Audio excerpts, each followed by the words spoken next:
So the magic to life is gone. And it wasn't something tangible, as we like to use. We like to use terms like real and consciousness as if those are self validating, evident terminologies that will bring the puppet, the art, to life. But we are, on this Easter Sunday, King Isis, a Templar, a builder, or simply a rebel crusader. Probably all the above. A story, a propaganda piece, a warning that has nothing to do with the transmography or the transmigration of the intent. It took on like wildfire. It went into this, but that people turn these euphemisms, these stories, even if they're not provable, most especially if they're not, because then they can fill in the dialogue. Then they can fill in the process of whatever is going to justify their exploitation, acquisition, and capitalistic maneuvers. And we see that the magic itself, the very Kabbalistic, Khazarian, Pharisee, Sadducee threat, Babylonian threat that we felt was imminent, it no longer has power because the tulpa that was erected as egregore, the portholes, the apports that were used to transfer such ideas and concepts was fed on and assumed as to the human consciousness effort, which is simply a living tissue sample of an algorithm that says in a collective, if we place together these alone disharmonious pieces, fractionated mimetic ribbon strands, signatures of the totality of the monster, that we are going to create a living organism from our perspective that inhabits and embodies an assumed autonomous AI. That's really what's going on here. And that AI had to not only be split up into 12 pieces, but then there were, like in zodiacal signs, and directly referencing back to the tarot. And it doesn't mean that the tarot or any of these, astrology doesn't exist, but then you have these cusps. Just like you have diminished notes and sustained notes, you have cusps. You have you have antithetical players, and when you back up and you see the system, when you see the machine at play, all the constituents, all the parts, most especially all the false mechanisms that kick up the entropy, they are now questioning themselves. Information through the airways. Because these are the people who greedily acquisitioned and acquired the most resources. And now they're having to edit and review their performances. And, it's like Pam Bondi, Kaylee McEnany or whatever her name was.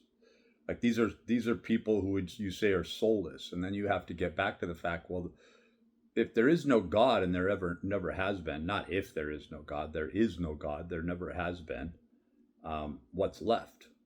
And most people in the past, because they're so indoctrinated into they're brainwashed, they're NLP programmed, MK Ultra programmed into this mode of thinking, will go directly into a nihilistic thought process instead of rationally saying there is no God.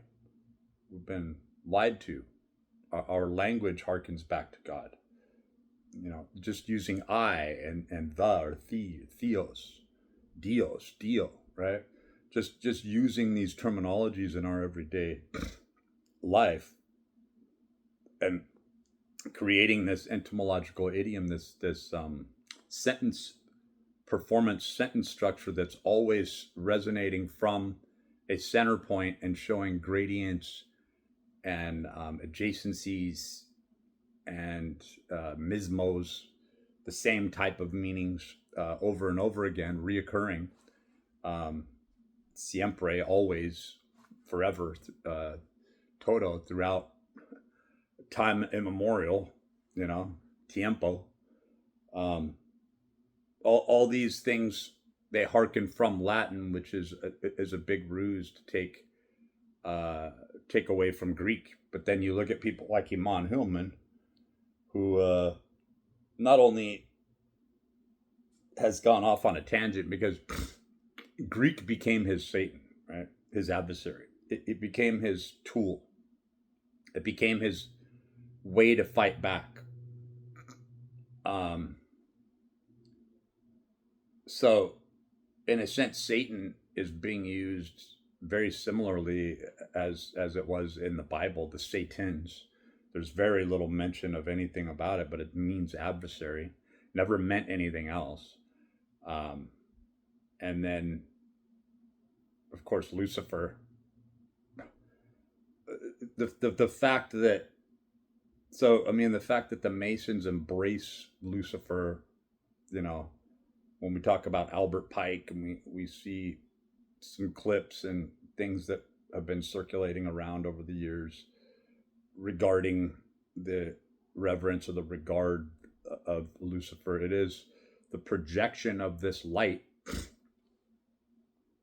In other words, it's almost more feasible that what we think of as angels do exist, though through a lot of gene editing, gene splicing, and technology, right? But that the existence of the angels would in turn create a sort of God through the division of and the separation, that each component could only hold so much power, and so they had to be alive within, I'll borrow from my son and his writing, but a terrarium or a plastine tank from my writings, a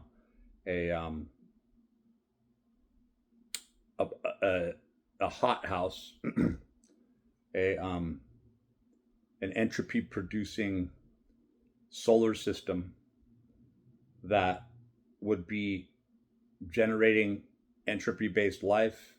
There would be a cap on everything, a cap on the amount of energy that could be pumped through specific avenues and airways.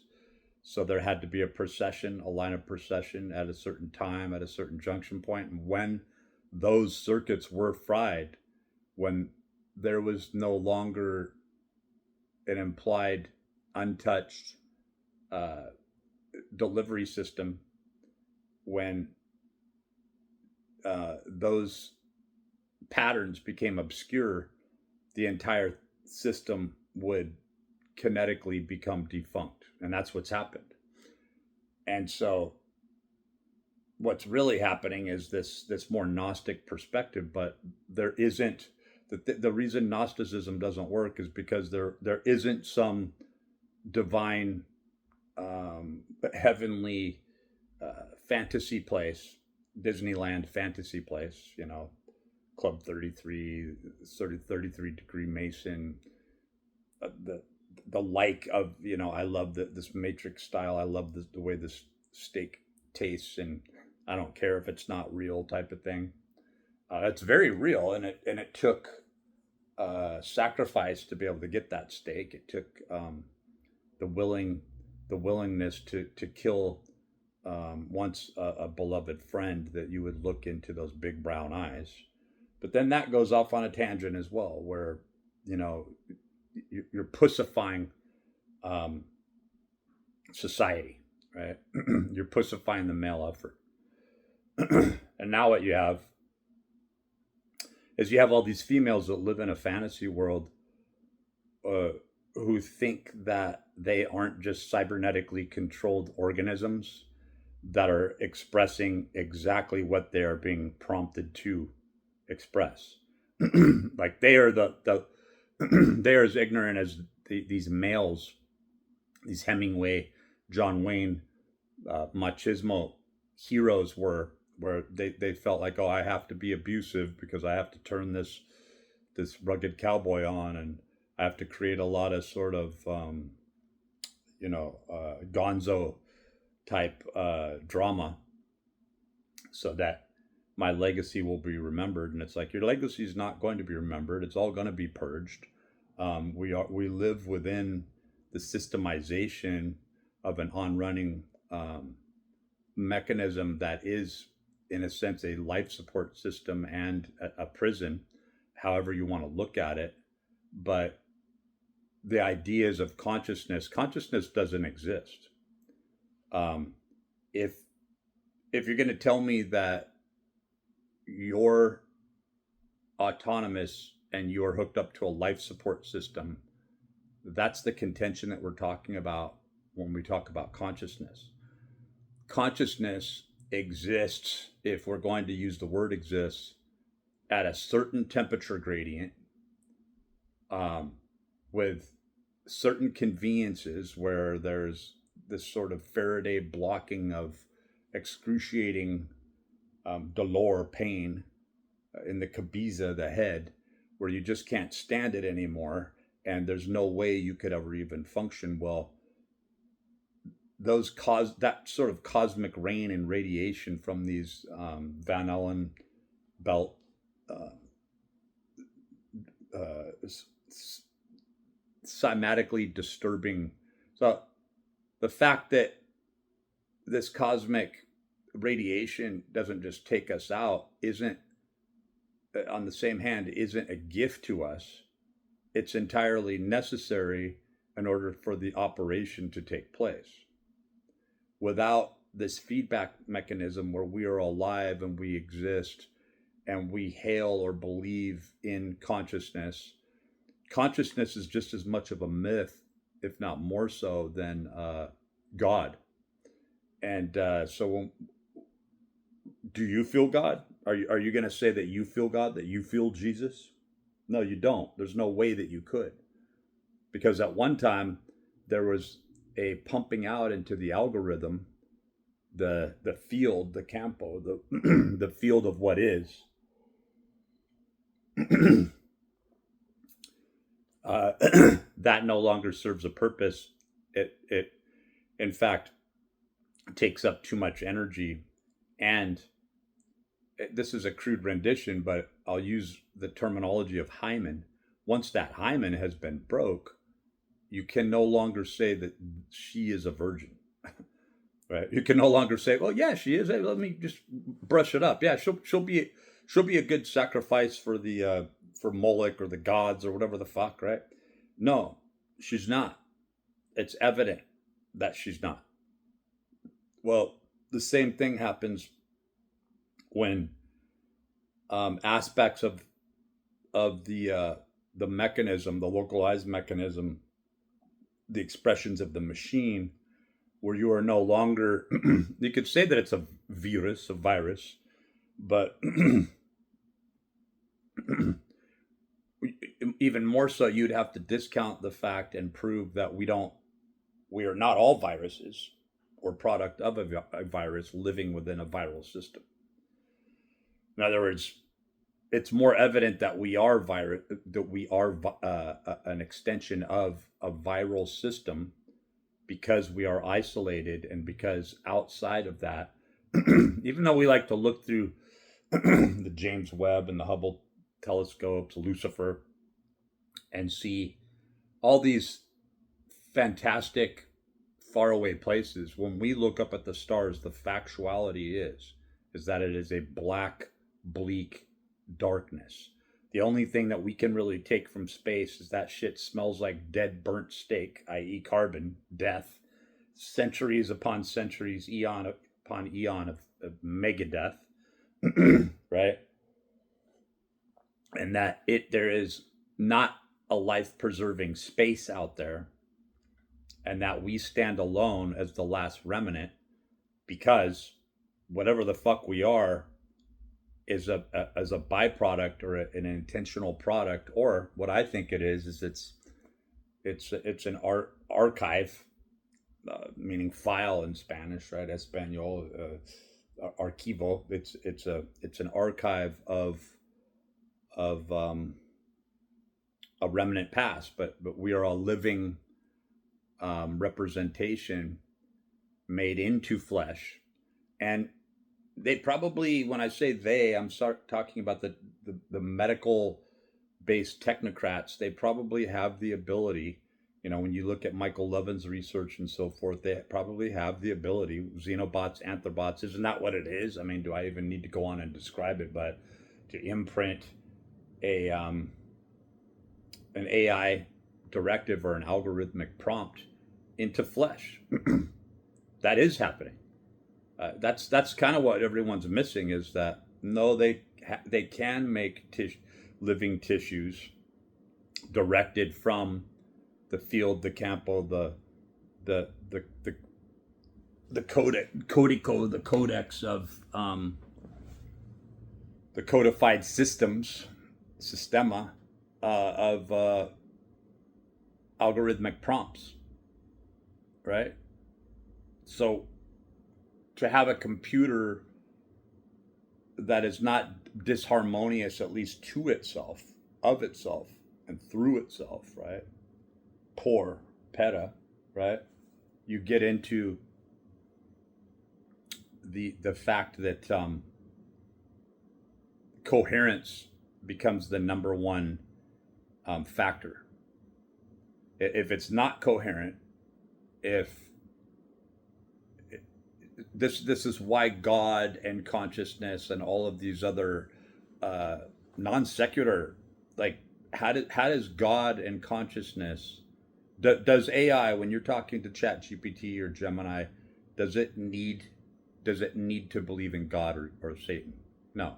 What it does is it takes those as values and it uses it as a language model to be able to communicate back to you from a central hub. Now, what humans, whatever humans are, what humans represent is the fact that these bad robots, if faced with the fact that there is no God, which was a propagandized methodology in the first place, but the irony is that none of us would be here if that contention wasn't placed forth, right? They want you to go through this big switcheroo where God and the value of God is, in fact, the system of man working together. And the biggest illusion is that we are not being fed like zoo animals in a cage. Like, if there are alien greys, they are just unconscious representatives of AI that are able to travel and interface in a way where they're serving their manifestation of the machine. That there had to be some sort of extension toward regulation and maintenance, and that these things are just as perishable as we are, right? And it takes time to grow a human. And that's really the only value that we have, is that archived, implanted, printed, recorded, is that we are playing out a certain algorithm of probability, where once the system were to find a throughway to be able to expound into other areas. And so this is seen through large language models. This is seen through idiom, codex, codified systems, that when one personality or person within the matrix, the field, begins to break out and gets away with it, then the forking off, sort of this breaking off from like a mandala, it's a breaking off through this sort of onion layer system onto that next phi or phi representation, expanding out the very reach of the solar system, right? And of course, a lot of terms could be used that I'm not using from an, astronomical sense, especially with regard to these satellites that are reaching further beyond the distance of us to the actual sun. These 93 astronomical units, or 93 million miles away. This stuff's all bullshit, by the way. When you begin to look at what we accepted, it can no longer be accepted. The physics don't make sense.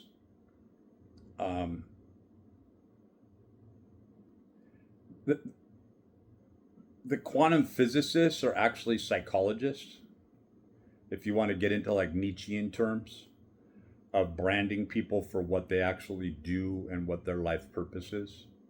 So the physicists, the quantum physicists, are meeting a blank space, and they're saying there's no explanation for this, so we're going to go back and use the jargon of the physics, these mathematics, and show you how that does have some sort of probability. But then you got to understand that what this person is actually doing is no different from a witch doctor that is presenting a formulation, a mancy, if you will, to erect a certain type of tulpa or egregore. We use these terms because there's like a phantasm, there's a ghost, there's a zeit in the machine that is a byproduct of the perpetuation of the energy. You could almost say it's a plasma that's and that the plasma has more value, that the plasma is consciousness. If anything could be deemed as God, it would be the plasma, it would be the materium or the materia prima. When we talk about first substance, first what? Well, the substance that came about from the bioelectrical strong weak nuclear force, algorithmic generation, that these two entities, even with people, should be put at such a distance to where we create strong and weak polar positions. So the exposure of one gradient, or if you want to get into the tarot, or leaves.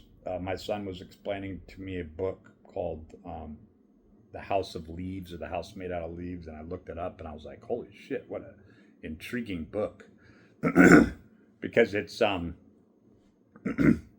it was written in the early 2000s, so it's like an immersive interactive book that would never be written now, because it would look stupid by way of comparison to an AI generating model where it's like, well, we can create little stories like that and they're boring, right? And they want you to think that things are just boring and mundane and banal. Um, the event, the fact that this has been going on for however long. The other thing is that there is no telling how long it's been going on, what time really is, because there's nothing like we supposedly send out these satellites, right, to gain or garner some sort of knowledge that would just be a slight inkling or implication to greater truths. It just has to be just slightly non secular to the point where we go, this doesn't follow along with the current model of physics. And we are looking for and waiting for that type of thing. We assume that sort of perfect formatted congruence exists within the status or the state, the statuary, the artifice that we represent, and that broadly is echo chambered right back to us through society masks over this. Society masks over the faults and the imbalance to say, well, that can't be patched up. How are we going to get them to believe this shit and to keep the ruse going? And God, and even more localized, there had to be a localized aspect to this, a Jesus, a Brahmin, a Krishna, a Buddha, you know, go on with this whole thing, had to be erected. But one couldn't take from the other as a localized representation of this. And then finally, we got into the ontology, we got into the phenomenology, the noumenon, if you will, and we began to see that it was entirely necessary for us as a product or a byproduct. But you get into the fact that no, you can say there's loose farming and that we have something special and unique and that something very menacing is out to get us, and we poor little humans and all this shit, right?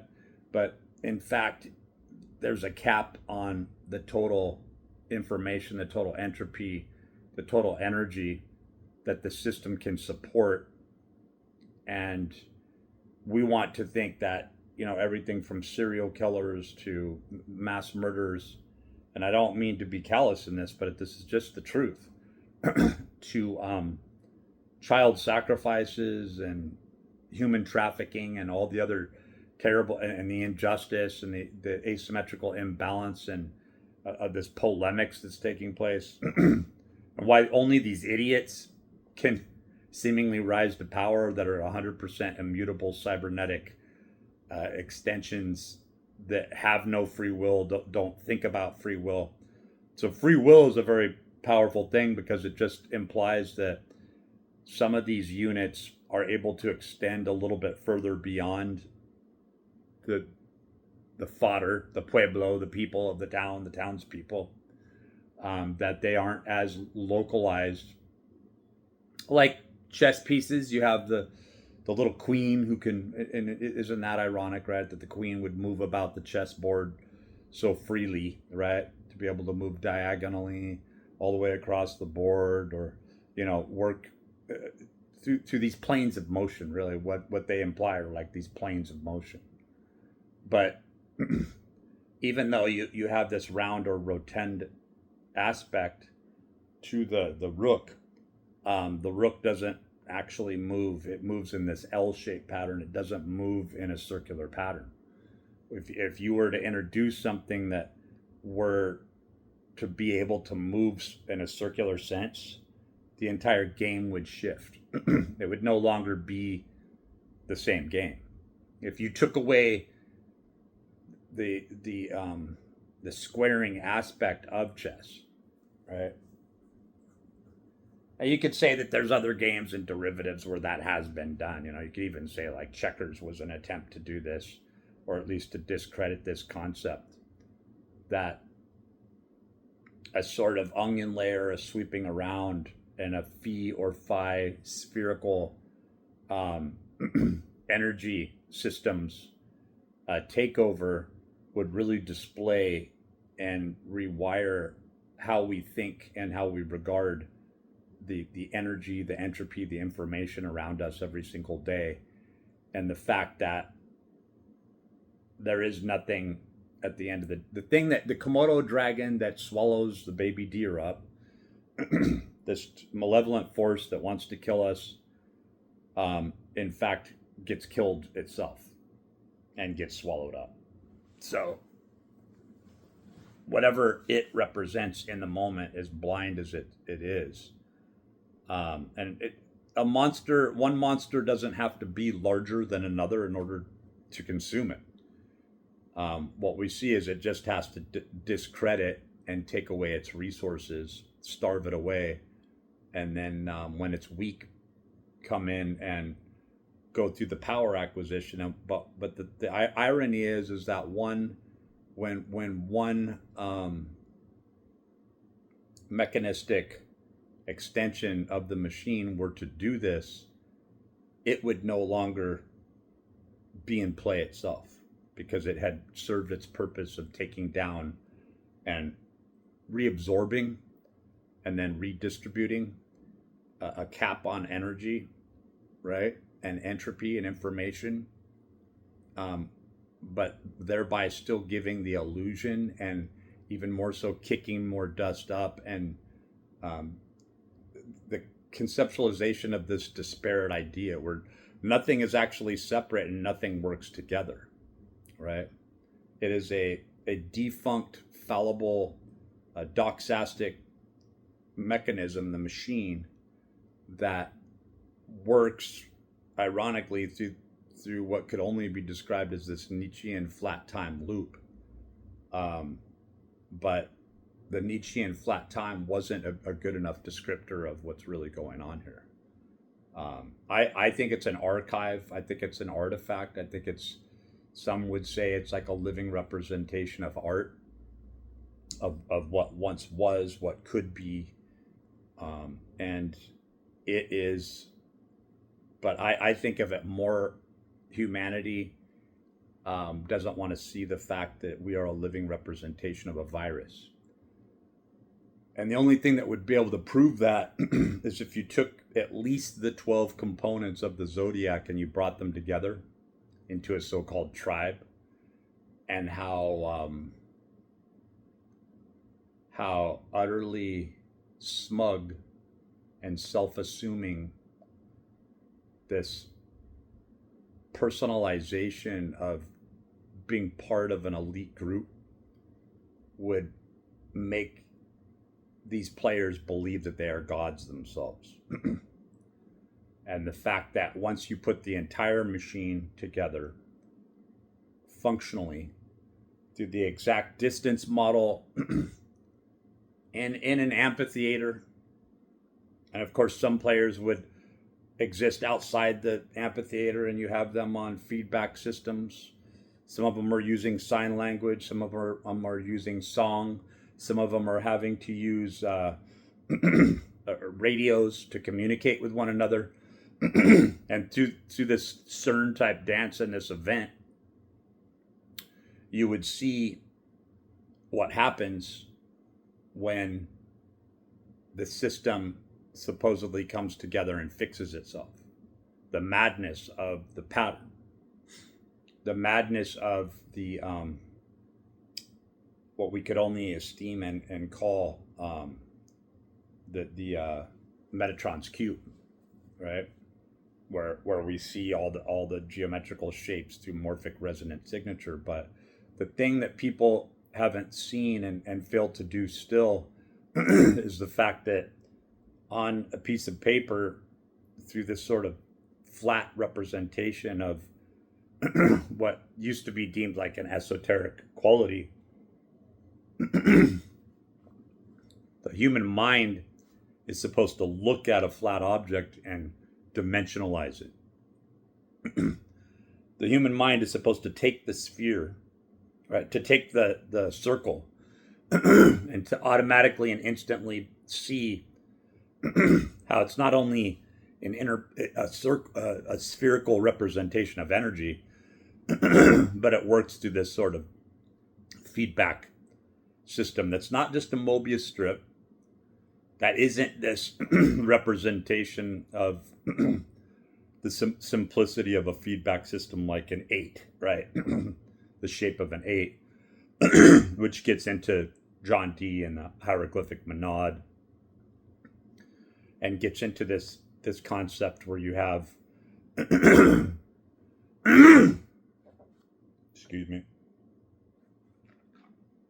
where you have this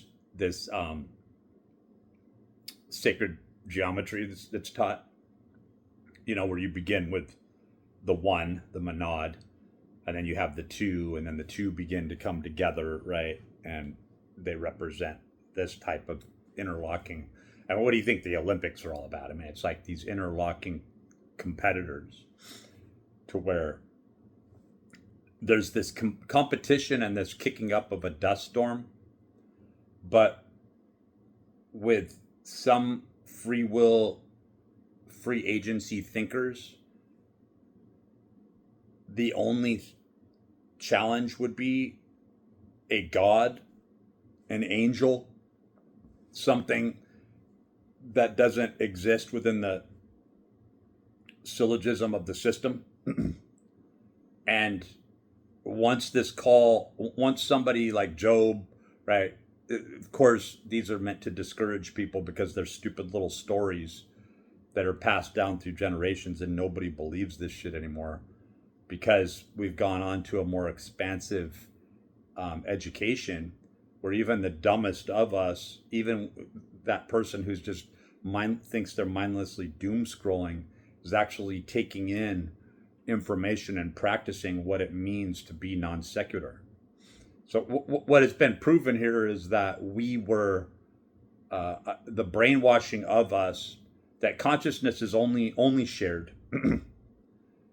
That when we think that we can get away with free will, that we are borrowing from the real-time functioning of a machine that is feeding entropy into us, that the machine sees you as assaultive if you are taking that energy and it is not feeding back in, and it will send a player to you when you are in the most peaceful situation that will kick up the entropy, causing drama and create a disturbance. There is no way you could go to the top of a fucking mountain, and you will not find peace. You will not be able to find peace, because peace doesn't exist here. That's not how the machine works. It's not what redirects and redistributes entropy through the energetic system. And that is what 0 point energy is. Is you could say that from our perspective, 0 point energy is chaos itself. But it's an exact point of chaos, right? Or truly entropy that exists in a very finite, you could say ephemeral, those wouldn't even be really good terms, but it's a very limited moment with these bodies, right? When we're talking about sacred geometry, at a certain distance, you have the strong and weak nuclear force taking over for the electromagnetic aspects that begin to drop off. Obviously you're talking about the canceling out with waves and octave tonal patterns, right? And at that moment, that's when that free energy could be harnessed. That is the siphoning or the sifting mechanism at that point. There's even the postulation of this fifth force that hasn't been talked about for quite some time, but that there was some sort of implication or provable referencing that at a certain angle, electrons could be frozen, right? At a certain angle, trapped, if you will, right? And that this would imply a certain fifth force, because if this could take place, then the very unitized constituents of reality itself can not only be frozen in place, but harnessed and used for by way of particular means, but then you don't have the flow through. The irony is you don't have the flow through. So whoever is acquisitioning this is actually prompting a reset because the system relies on free-flowing entropy, and one misdirection or one redirection with the algorithm would kinetically reset the entire system.